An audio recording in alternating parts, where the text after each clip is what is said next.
Welcome in to the Casual GM podcast. I am your host, Drew, and not with me this week is our co host, Mike. Mike has decided to go work in Las Vegas this week for training, which seems like a total lie because I always get pictures of him like either going to a show or going out to some restaurant or getting like something at the crap tables, craps tables, blackjack, something like that. Hardly any work ever getting done. So, but we are not here to talk about Mike, unfortunately. Hopefully, he'll be able to either join us later in the show or possibly watch this at some point after the fact. So, if you're in the comment section tonight, please feel free to give as many questions as you possibly can.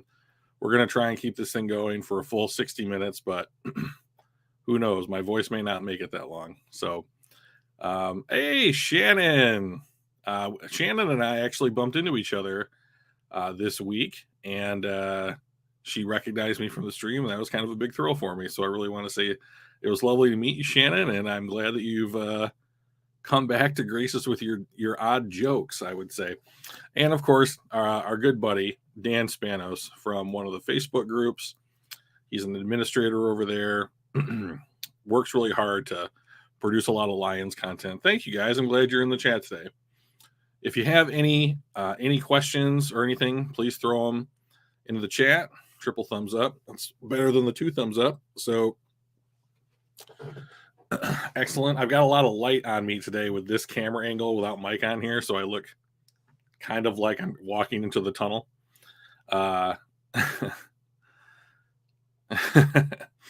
It's true. She was genuinely enthusiastic to see me, so it's always nice when someone is like that, I suppose. So, but we're going to talk a little bit about the Thursday Thanksgiving Day game against Buffalo. And we're going to have some discussions about what the Lions might do with the Rams pick near the top of the draft. Rams season is kind of falling apart, but in front of our eyes. So, which is only to the Lions' benefit, which is nice. So let's jump in. So they had a short week, Thursday night game. Stupid Ravens. We're 10 subscribers away, Dan, from me getting a Lions hat forever. Yet we have completely stalled out at 40 subscribers. So if you know anybody that owes you a favor, just make them click the subscribe button and and tell them like, hey, once they hit 50, you can unsubscribe. Go ahead. So on Thanksgiving, the Lions played the Bills, and I had said before the season that this would be my litmus test for where this team was as far as like roster construction is concerned. Buffalo came into the season with Super Bowl aspirations. Thank you, Dan. Appreciate that. They have one of the game's best quarterbacks. I'd call him a top 2 quarterback in the NFL, depending on who you like more, him or Mahomes. And they seemed poised to dethrone the Chiefs as the best team in the AFC. A couple of injuries here and there, maybe a little underachievement. Not exactly the season they had wanted so far, I would expect, even though they are currently leading the division. And by this point in the season, most teams will be through their bye weeks. They'll be dealing with injuries. And I wanted to see where the Lions would stack up against a legitimate Super Bowl contender. And I was thrilled with how they stacked up. I thought they played them really tough. That's something we say every week here on the podcast. We're going to talk about CJ Stroud too, Dan. Don't worry. So even if you have to go, you'll be able to check in on this at your leisure and get some CJ Stroud updates. So, we didn't have Jeff Okudah. I don't believe we had Jonah Jackson. They were both in the concussion protocol. I believe Jerry Jacobs was out. So that was a big loss, especially for the secondary. Even so, I thought they played well. And they came back in the fourth quarter to tie the game. And they kicked a field goal, I believe, on 4th and 1. that tied it.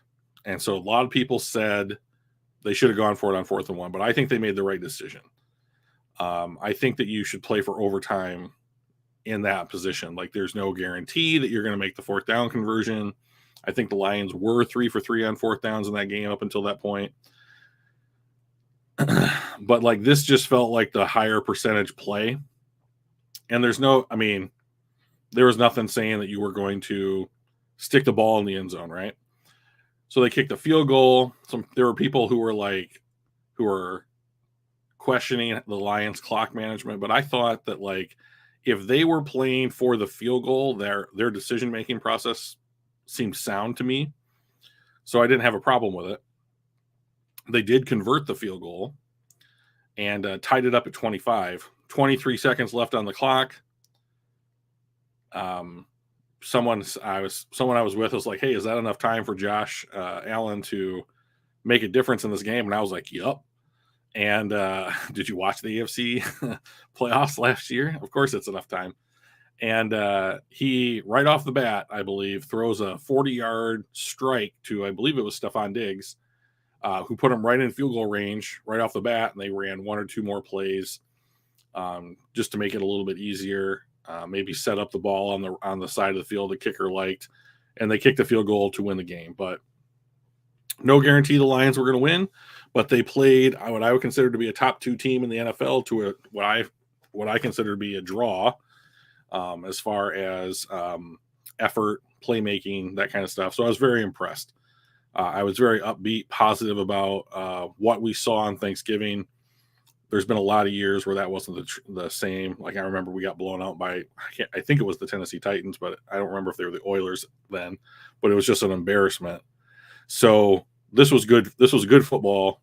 I was glad to watch it. I was happy about it. We're getting healthier. Jameson Williams is on his 21-day clock. Romeo Okwara is on his 21-day clock. So they both missed 2/3 of the season so far. It doesn't sound like, thank you, Dan. It doesn't sound like they're going to play this week when Jacksonville comes to town, so we might see them second week of December.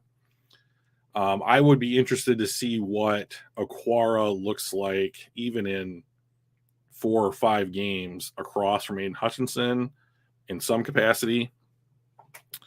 And of course, everyone's excited to see Jameson Williams and the afterburners that he has attached to his feet. So can't wait to see those guys on the field. Team's going to get a little bit healthier. Hopefully we get that win in Jacksonville and we can improve. Now, speaking of winning, and that's going to kind of get us into the heart of the show, is what are the Lions? Can I get this glare to go away? No. Okay, it's there forever. Neat. What can the Lions do to get better? So to me, this always has come down to talent acquisition. They need better players. So, like, if you had better players, more talented players, I think that games like Buffalo go your way and not their way. All right, so how do they do that? Well, luckily for Detroit, they have the luxury of continuing to win football games, and they're still going to get possibly a top 3, top 2 pick, perhaps, if Chicago can do us a favor and win a couple of games, because the Los Angeles Rams season appears to be close to over. Matthew Stafford is in the concussion protocol. Cooper Kupp has been out for several games and will continue to be out for several more games. Aaron Donald has a high ankle sprain. What else was there? Seems like another player. Allen Robinson has now been lost for the year to a foot injury. So they are on their last legs. So I think it would be highly unlikely that they're favored to win a game the remainder of the season, especially if Stafford doesn't play. So what does that mean? Well, it means Detroit's going to get, hey, Zakwa. Yep, Aaron Donald. Yep, Zakwa popped in to mention that. Thank you. That's good point. So without that absolute game changer in the middle of their defense, and with effectively no skill position players, I don't see how they can score enough points or prevent people from scoring points to win football games. Like, if I put money on NFL games every week, and I would be betting against the Rams hard. So for the rest of the season, trying to make a couple extra dollars. Maybe we can upgrade the podcast. So, but what should the Lions do with that pick? That's become the key talking point in Lions media. That would be fantastic if we ended up at number 2, Dan. I think it would be great. So this all comes down to, and let me know in the chat, guys, what you think. If the Lions have the second overall or the third overall pick, and wherever their pick ends up, which looks like it might be 10, somewhere between 10 or 15, do you want the Lions to go quarterback with that first pick in this year's class? The first 2 picks are in some order going to be Bryce Young or CJ Stroud. Hopefully, if they don't get hurt in their bowl games or in the pre-draft process. Houston, it's rumored, is interested in Bryce Young. So I guess the question really is, if the Lions are not in a position to draft Bryce Young with their first pick, do you want CJ Stroud to be the quarterback of the Detroit Lions? So the upside of that is that you can do one of 2 things with Goff. You can either keep him on the roster and he can mentor Stroud for a year, and Stroud can get acclimated to the NFL, learn the playbook, all that kind of stuff. Or you try and trade or cut Jared Goff, preferably trade. You save $20 million that you could use at some point in free agency. And you just play the rookie right away. My preference is I see CJ Stroud as a more accurate version of Jared Goff. I think he's intelligent. His ball placement is really, really good. If you wanted a better version of what Jared Goff is, that is what CJ Stroud will be in the NFL. I think he has the tools to be more mobile than he's shown. For some reason, he doesn't want to do that or doesn't want to take those opportunities. Okay, Hooker in the second. Gotcha. He doesn't seem to want to take those opportunities to either like run the ball or create a play outside of structure. He appears to want to be a in the box, inside of structure kind of quarterback. Yes, the problem is that he doesn't run. I completely agree. Like in the NFL today, I think that if you have a quarterback that cannot pick up a first down with his feet effectively or like buy time in the pocket and create outside of structure, I think that you're falling behind schematically. So I'm not a fan of CJ Stroud. That's not just the Wolverine in me talking. I love CJ Stroud because we've beaten him 2 years in a row for the Big Ten. But and when it comes to him being a Lion, I think that there's some merit there. So what do you do if you don't take CJ Stroud? So the player to me that I would like to take at 3, assuming he's still on the board, would be Jalen Carter from Georgia. I think he would pair extremely well with Aleem McNeil. He is a pass rusher as much as he is a run defender. So that's good. Putting him and Aiden Hutchinson next to each other. Mike, are you posting in the chat, in the comment section without being on the chat? How dare you? That's interesting. A little bit creepy. Will Anderson is, of course, an amazing talent. He may very well be the best overall player in the draft. I think for the Lions, okay.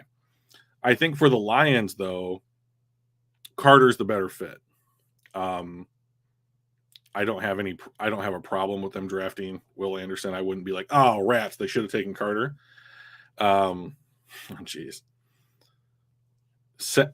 Just so everyone knows, session for Mike in this sense means gambling, not work. So why else would they have it at Mandalay Bay? I mean, it's a casino and a hotel.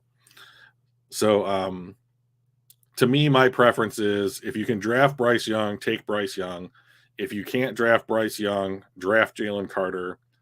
Not going to complain at all if they take Will Anderson in that same spot. So let's take a look. I'm going to share my screen. We're going to start doing some of this stuff. Window. Oh, it's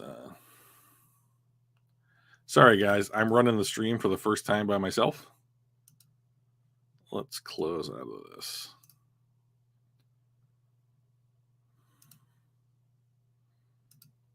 Mike.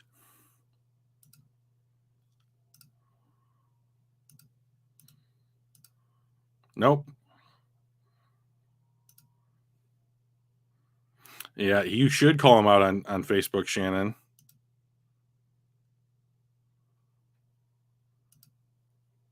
I have no slides. Sorry, guys. This is terrible television or whatever. I had this going earlier. Can you guys see the... No.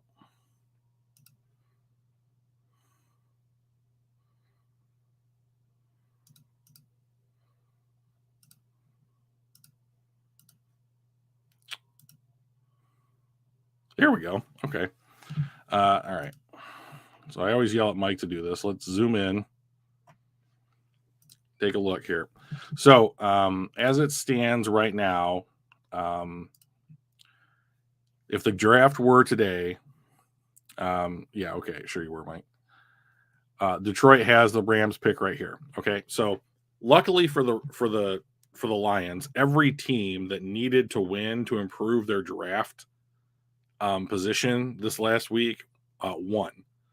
So they got help basically in every game. So they got enough help where the Rams pick dropped down to 3, and they held serve, so to speak, right around pick 12 or 13, which is about where they were last week. So even though they lost, the rest of the NFL is catching up. So we're rooting for Chicago and Denver to pick up a win. Carolina inexplicably won this last week against Denver. God, they're bad. And like that's the team that needs to be. I mean, they straight up need to tank. I mean, like they're playing themselves out of their future right now. So we're rooting for all these teams, unfortunately. Like Las Vegas picked up a win. Cleveland picked up a win. We can play Jacksonville this week. So, I mean, like, to be honest, the best thing for the Lions would be to lose the Jacksonville game. I know it's crazy to say, but we want to get the best talent that we can so that, like, this time next year, we're legitimately talking about having a realistic chance to make the playoffs. So this is just one man's opinion, though. So, if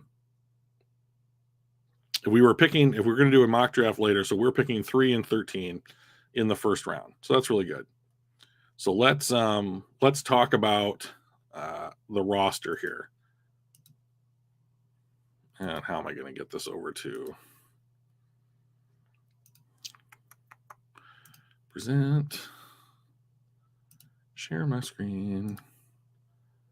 Oh, I can just do it like this. This is excellent. Okay. Share.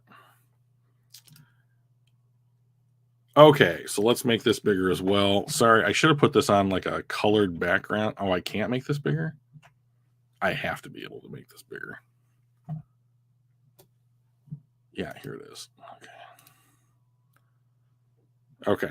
So I put together a little mock-up of what the team looks like in 2023. Can we do this real quick? Let's go background, and we'll just do like is that better? Can you guys see that better? All right, see you later, Dan. Thanks for stopping by, man. That's a little bit better. So, so this is what the team looks like in 2023 after the yeah. Well, I'm doing all the talking, and so you can vamp in the background, dude. So this is what the team looks like in 2023 after the unrestricted free agents come off the roster. Okay, so like if there is a player whose contract's up, they don't exist here. Okay, so I made a list of all of the players that we're going to lose. And then I wanted to talk about them to see if they're worth re-signing. So players that are going to be unrestricted free agents include Jamal Williams. We talked about him last week. He seems to be in line for another contract with the Lions. Will Harris, who I can't stand, but I can understand why other people would think that he's a potential re-signing. Amani Araraway, Mike Hughes, Alex Anzalone, Chris Board, Deshaun Elliott, Craig Reynolds, Nate Sudfeld, the backup. No, Shannon, where are you going?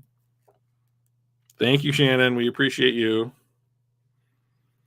Nate Sudfeld, Anthony Pittman, DJ Chark, Evan Brown, Josh Woods, Austin Bryant, Isaiah Buggs, John Comiskey, Matt Nelson, Justin Jackson, JJ Hughes, Benito Jones, Brock Wright, Scott Daly, Dan Skipper, the guard that played last week, who I can't, Awosika, AJ Parker, Tom Kennedy, CJ Moore, Michael Badgley. That's about it.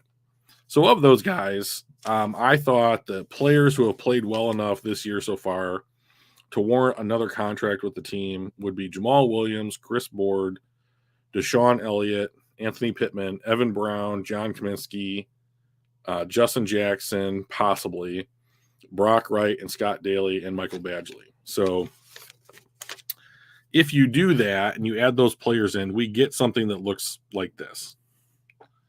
We'll just make this a little bit bigger here. Boom. Is that too big? Yeah. That's better. So, we're going to do a mock draft, and we're going to plug the guys that we drafted into this thing and take a look at what the team might look like, a year from now, so to speak, coming out of the draft. So I guess the question that we need to ask is, if you go ahead and you re-sign the, 3, 5, 7, 10 players that I mentioned, and you have a draft class of 7 or 8 guys, that's going to leave you 1 or 2 people short. So the Lions should have $25 million in cap flexibility this season, going into the offseason. You can get higher than that, of course. So, I would say that Michael Brockers is the most likely cut candidate on the team. He would save us $10 million, which would be virtually all of, would be almost all of the rookie class that we would have to put up. Okay, so 2023. So here we have, I guess that could be a little bit bigger. Ooh, let's try that. What's that look like? Oh, that's much better. So, so here we take a look at the 2023 salaries on record. So I've got, I think, 4 or 5 players that might be potential cut candidates just because A, they're not living up to their contract values, and B, the money that you could save cutting them would really help for some other things. So candidate 1, Jared Goff. His cap number is $30.65 million. He has no guaranteed money left on his salary. And we would save $20.65 million if he was cut or traded. Shockingly, the next guy is Romeo Okwara. His cap number is 14.5. If we were to cut or trade him, we'd take a $7 million cap hit, and then we would have $7.5 million in cap space. Frank Ragnow, Taylor Decker, Tracy Walker all get significant pay increases due to their contract extensions, so you have to make up the room there a little bit. Michael Brockers, who hardly plays, played pretty well this last game, but hardly plays. You take a $4 million cap hit, save $10 million. Vaitai, now this is the guy that I'm a little bit wishy-washy on. If he plays and he comes back, hey, One Pride, how you doing, man? Hope you had a good Thanksgiving. If Vaitai plays next year, I don't have any problem keeping him. But if his injury, which I would have to assume, I think I think they're certainly capable of beating the Jaguars. I don't know that they can beat the Jaguars if Trevor Lawrence played like he did on that last drive. I mean, that was pretty impressive. So if Vaitai can play, I think you keep him at this number, and then this is his last year with the team. And then, of course, Charles Harris right here. You cut him, you take a $4 million cap hit, you save $4 million. So if you cut all 5 of those players, you can get to $46.5 million. Plus the 25 puts them at about $71 million. Then you have to pay for your rookie class. That's 10 plus million. You have to pay for your practice squad. That's about 4 million. So let's call it 15. 71 minus 15 is what? 56 million. So you would have some money to go out in free agency and start to add, not just like prove it deal people, or like just re-signing cheap players to cheap contracts. I think that you could start to see them compete for free agents at certain positions. Like I would like to replace Alex Anzalone with a better version of who he is. I would like to sign a nickel corner. I would like to potentially sign, a different backup offensive lineman, those kinds of spots. Things that are going to be available in free agency at a relatively solid price tag. So you can invest a little bit, then you would have money going into the season. So if something came up, like, some player gets upset and wants out, of their current situation, you have cap flexibility to absorb that player's contract, and you can take advantage of, whatever situation might arise to make the team better. I would not be surprised if we cut Okwara. I long for it, to be honest. So we're going to go through and talk a little bit about what this team is going to look like come this time next year, heading into the 2023 season. So the first thing we're going to do is we're going to do a mock draft. Stop. There we go. Present. Chrome tab. That one. All right. So let me make this a little bit bigger. See if that looks okay. Okay. So we're set up here. We're going to do the Lions. We got a 7-round mock. I like this mock draft simulator for a couple reasons. Number one, they keep it up to date. And number two, it presents you with trade possibilities. So we're gonna do that. We're gonna take a look at that as well. So let's jump in. So here we go. Houston's on the clock. They take Stroud. Okay. So this doesn't seem realistic. Like Quentin Johnson is a fine player, and yes, he would help Justin Fields. I don't know that you take a wide receiver at 2, especially when you have a Jalen Carter or a Will Anderson who would both help Chicago. So anyways, a little bit weird. I think it's wrong, though. So, like, if that was Jalen Carter, that would make a lot more sense. So we've been offered a trade. Seattle wants to move up 1 spot, and they say, if we trade down 1 spot, they're going to let us move up almost 100 spots and get us a high second-round pick. I don't want to do that. Chicago made a mistake and didn't trade out. They should have traded with Chicago if they wanted to, and I'm going to take Bryce Young from Alabama. They take Miles Murphy. Okay. Jalen Carter is still on the board. There he goes. That's so weird. So Jalen Carter goes 11. We probably could have traded up to get him. We've been offered a couple of trades. Who is on the board? We've got Michael Mayer, Noah Sewell, Will Levis. Don't need Levis anymore. Brian Brzee. Tyree Wilson has a broken bone in his foot. It's kind of good note.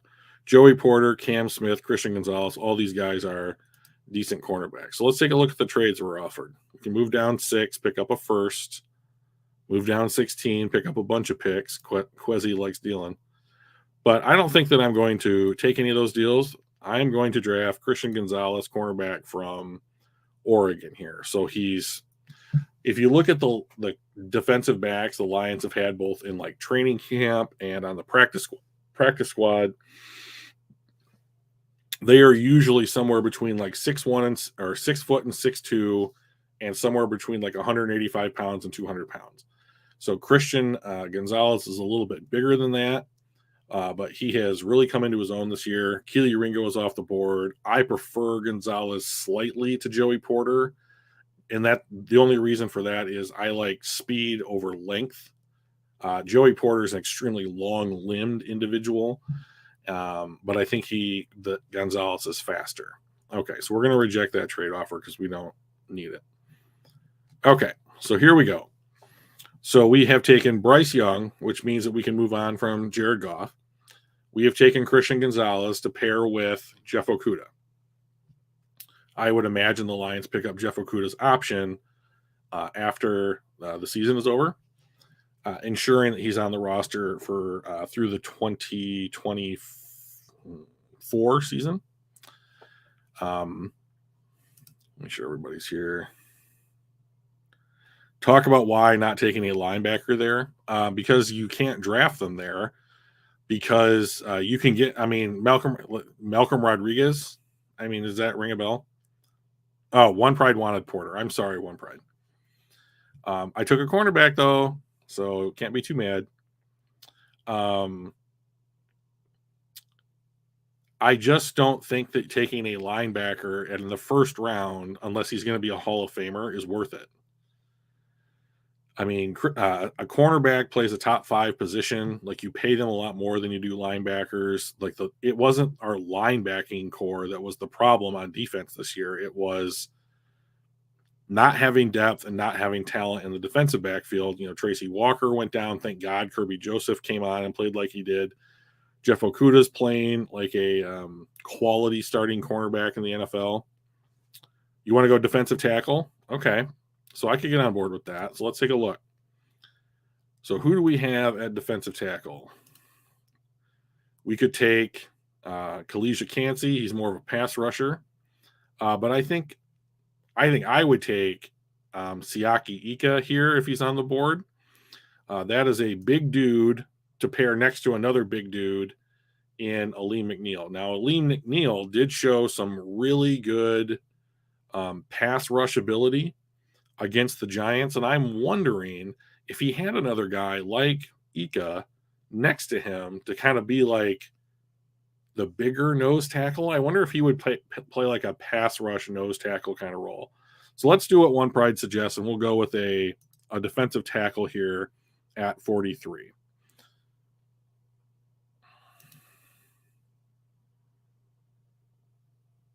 But Young is a Texan, not in this draft.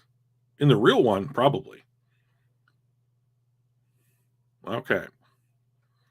So Henry To'o went. That was a bummer. I kind of wanted to draft him if he was available. Now, One Pride, do you mean that he comes from Texas? Like he was born and grew up in Texas? Or do you think that he's just going to be drafted by the Texans? These are the questions. Okay, so this is an interesting trade. If we move down 17 spots, we can move up 16 spots, and they'll give us a new third. I don't think that's enough for me to want to move off this pick. So I'm going to reject that trade. And here, there's a couple of positions I'm considering. Wide receivers, DJ Chark is not signed for another season. The deal that he signed was a quote-unquote one-year deal for $10 million, but it had 2 void years on it, which means that we are paying him like $4 million this year, and we're going to end up paying him the rest of that contract over the next 2 seasons, but he is not going to be on the roster. So we're losing DJ Chark to free agency. They may be able to re-sign him. I don't know. I haven't seen much from him, and I would rather have a wide receiver like Zay Flowers here to take his spot. Super cheap contract. all the wide receivers on the roster would be under rookie deals. You pair him right off the bat with Bryce Young and Jameson Williams, and Amon-Ra St. Brown is going to, of course, like carve people up underneath. I think that's a really solid. Have fun, Mike. Good luck with work. So I'm going to take Zay Flowers here this was the Minnesota pick, I believe.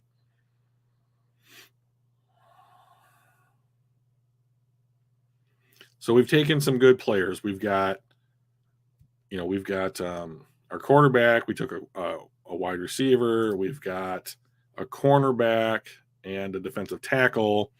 I wouldn't mind starting to look at linebackers. Like DeMarvion Overshown is a very, very fast linebacker. I do like Drew Sanders from Arkansas. He's kind of a do-it-all kind of player. And I do expect that they go out into free agency and fill this position there, but it may just be another one-year deal. So what I'm actually going to do here is take Ivan Pace Jr., I think, from Cincinnati. He is up for best linebacker in the country in college this year. And I think that would be a pretty solid addition to the team. It's interesting to note that Penn State's left tackle, Ola Fashanu, has decided to return to college. So that takes a top 10 pick out of the running for us. Well, not for us, but like that was a top 10 pick that one of these teams could have taken between our first and second picks to make one other player that we would be interested in drop to us. So just something you have to kind of take notice here. So after these first picks, the Lions have a super big stretch of dead time, largely because of the TJ Hawkinson trade. So we moved our picks up, and Minnesota moved their picks down. So it creates this big gap. So we're into round 5, right? So they haven't picked for almost 2 rounds now. Here we go. So what do we need here?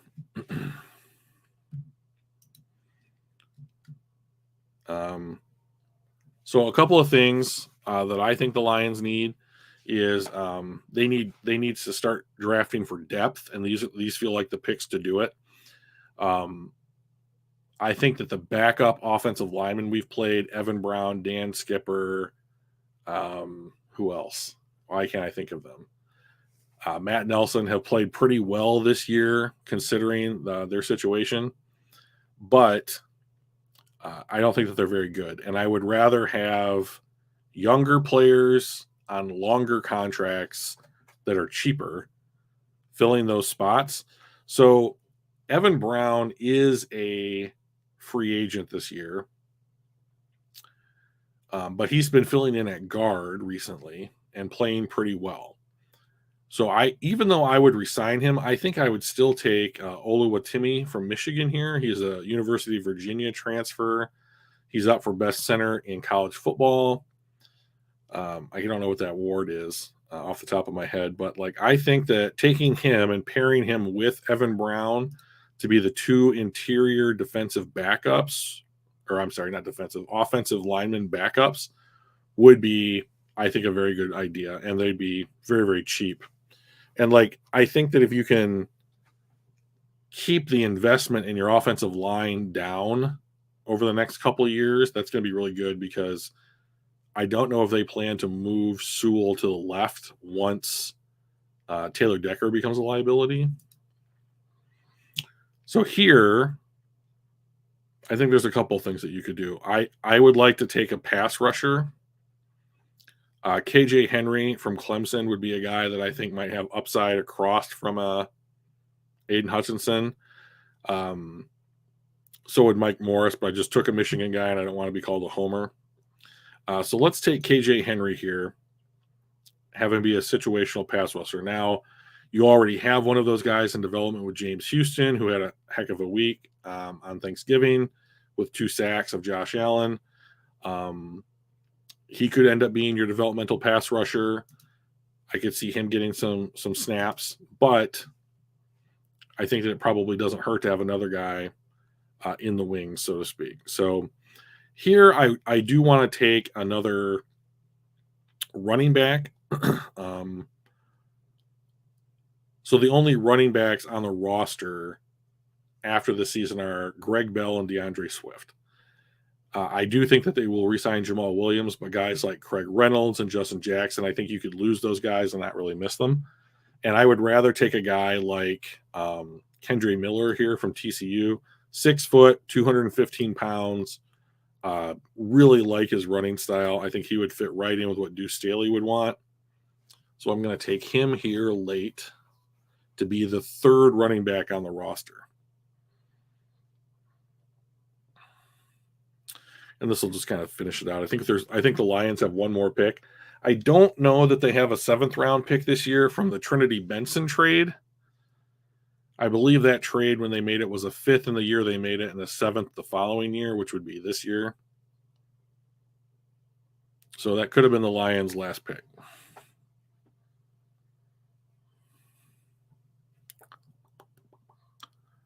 Notice I'm not taking a kicker late. I think they re-signed Michael Badgley.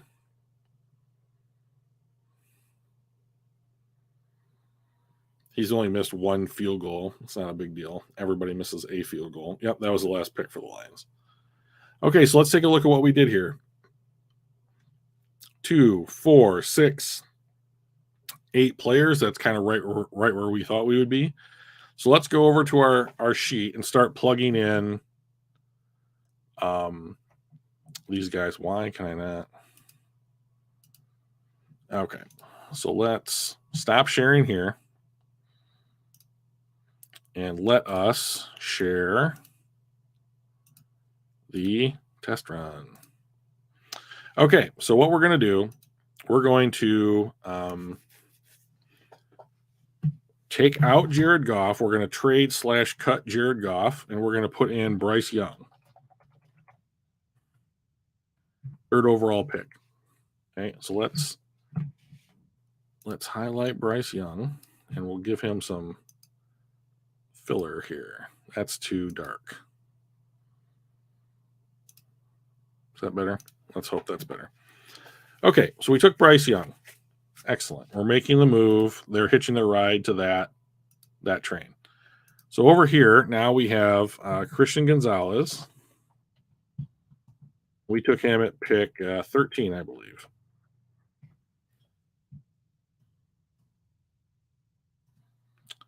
And what color did we use? Not that one. That one? That one's better.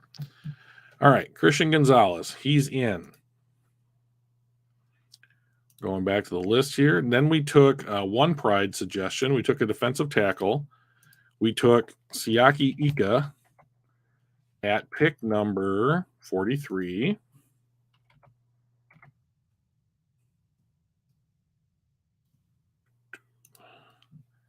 Next, we took Zay Flowers, wide receiver, at pick 61.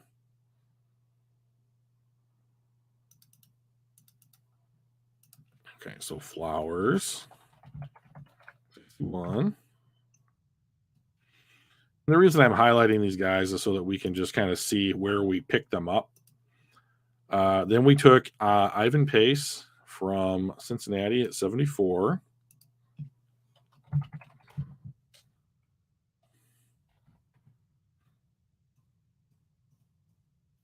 Learn to use the mouse, Drew.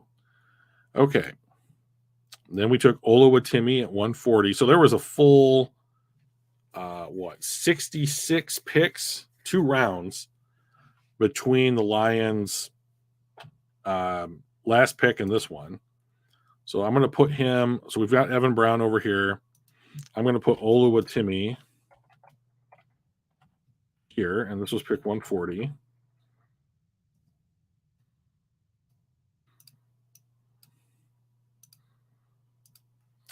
And then we had KJ Henry at 166.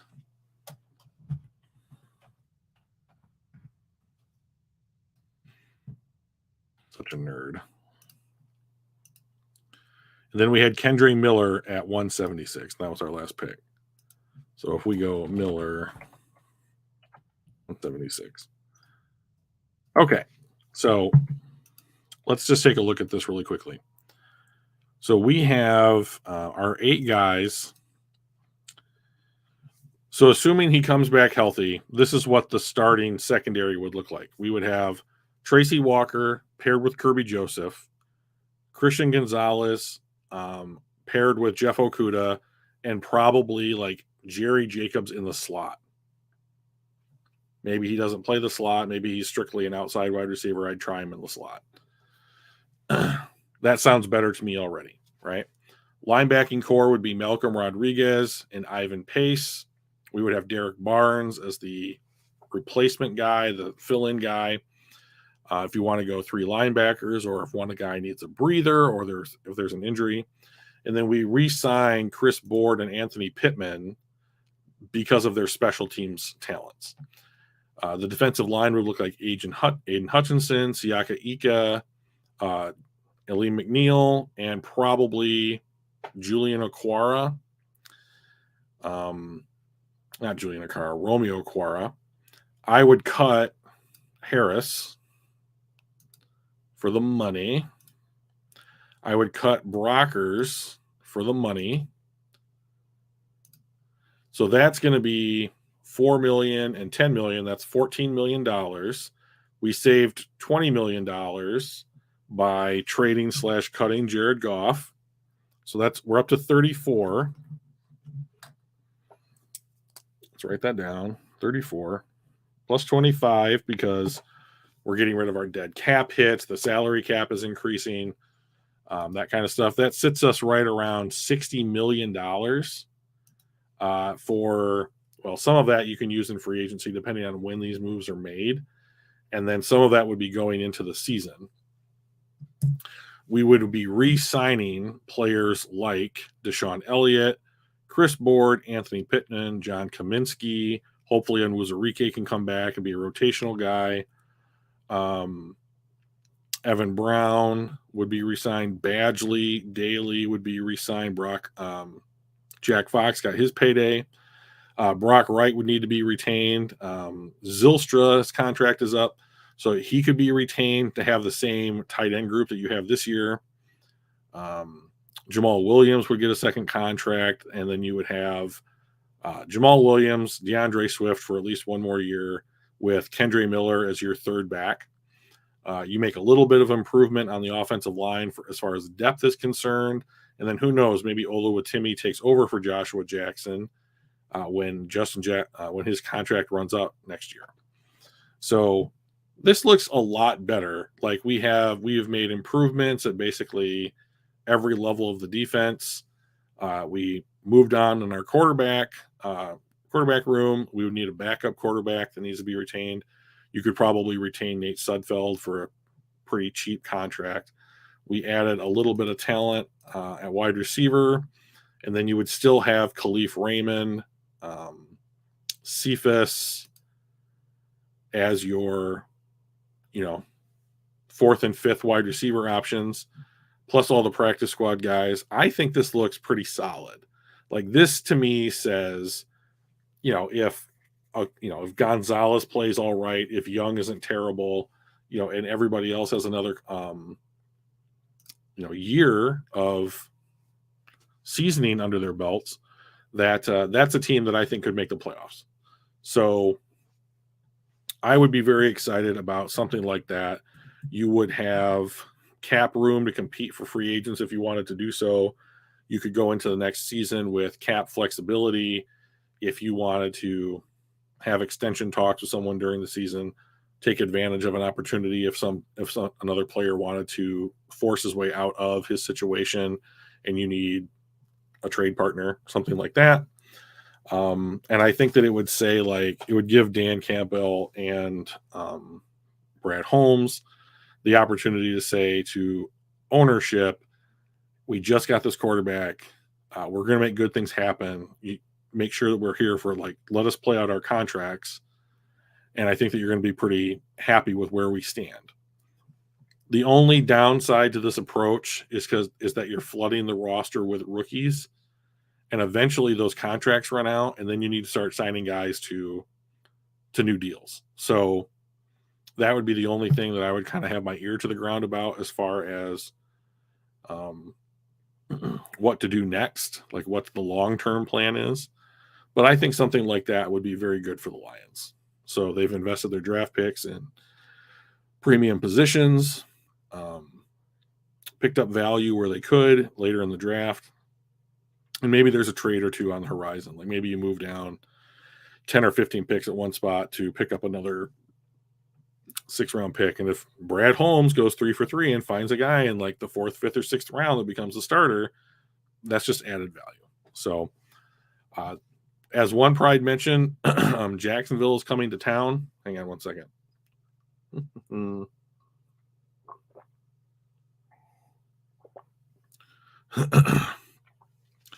Jacksonville is coming to town this week. They've been very bad on the road this year. Hopefully, they continue to be bad.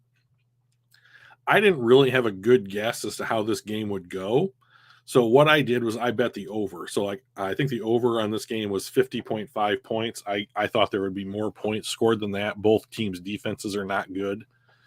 So I think they have an easy enough time scoring. It's getting stops that are going to be difficult and have been difficult for everybody in the NFL this year. So I think that there will be points aplenty. Does this mean Santa Claus is coming to town? Well, he's on his way. Now that Thanksgiving is over, it's officially Santa season. And, if you're rooting for a Lions win, I think that this is an excellent opportunity to pick up another win.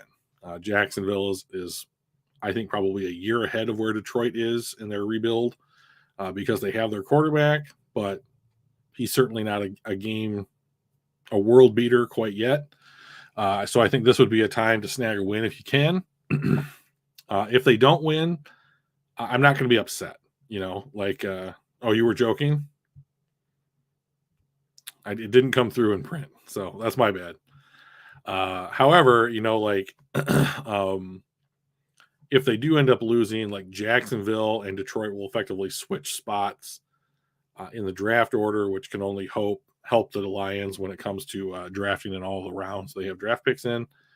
And just keep your fingers crossed that the Los Angeles Rams continue to lose, I suppose. Like every loss they take is a better player on our roster at this point. So very, very excited for that. So is there any questions before we call it a podcast? Without Mike here, it seems hard to get another hour's worth of content out of me, but we went through the mock draft. We talked about the Thanksgiving game. We looked ahead. Aaron Rodgers gets a stocking full of coal. Well, I don't know. Did you see the interview with DeShone Kizer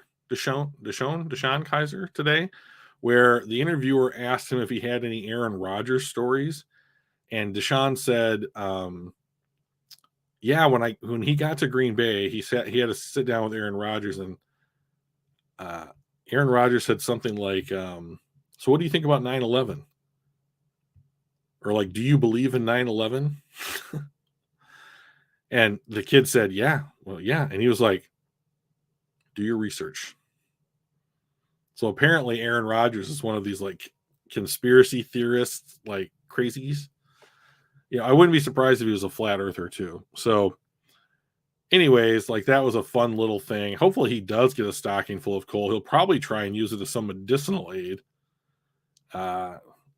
Based upon like what I've heard him and his shaman cooking up, in the woods of Canada.